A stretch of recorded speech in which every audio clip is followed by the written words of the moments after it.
صبر کرتے کرتے نہ تھکیں، ہماری جان کو خداوند ہی کی آس ہے، وہی ہماری کمک اور ہماری سپر ہے۔ زبور 33 اس کی 20ویں آیت۔ مسیح کی سلامتی آپ کے ساتھ ہو عزیزو۔ صبر کرنا کسی چیز کی امید میں کسی جگہ پر ٹھہرنا ہے یا کسی توقع میں ساکن رہنا ہے۔ زبور نویس کہتا ہے، میں صبر دے نال آس رکھ کے یہوہ دی کردہ ساں انتظاری۔ مسیحیت میں خداوند کا انتظار کرنے کی صلاحیت ایک خوبی ہے جو خدا اپنے بچوں کی زندگی میں تیار کرتا ہے۔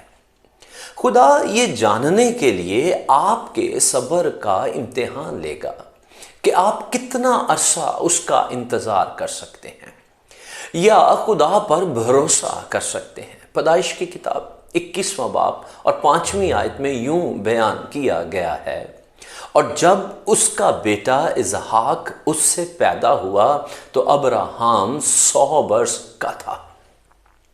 نابالغ مسیحیوں کے صبر کا امتحان نہیں لیا جاتا، تاہم جیسے جیسے وہ پختگی کی طرف بڑھتے ہیں ان کی آزمائش کی جاتی ہے، کیونکہ صبر یا تحمل پختگی کا نشان ہے۔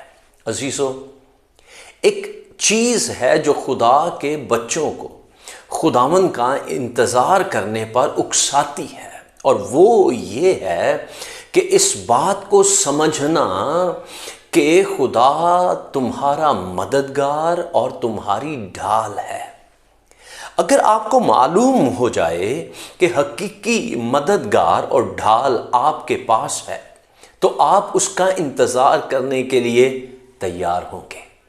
زبور 28 کا مصنف 7ویں آیت میں یوں بیان کرتا ہے کہ خداوند میری قوت اور میری سپر ہے، میرے دل نے اس پر توکل کیا ہے اور مجھے مدد ملی ہے، اسی لیے میرا دل نہایت شادمان ہے اور میں گیت گا کر اس کی ستائش کروں گا۔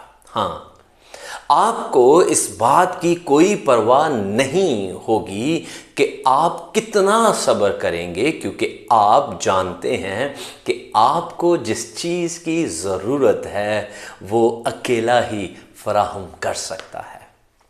کوئی دوسرا شخص آپ کو ناکام کر دے گا، لیکن آپ کا خدا آپ کو کبھی نہیں چھوڑے گا۔ ہاللیلویہ۔ عزیزو، میں آپ کے لیے دعا کرتا ہوں کہ آپ مسیح میں پختہ ہو جائیں اور آپ کی روح خدا کے انتظار میں خوش رہے۔ خداوند کی تعریف ہو۔ کیا آپ کو آج کے پیغام سے برکت ملی؟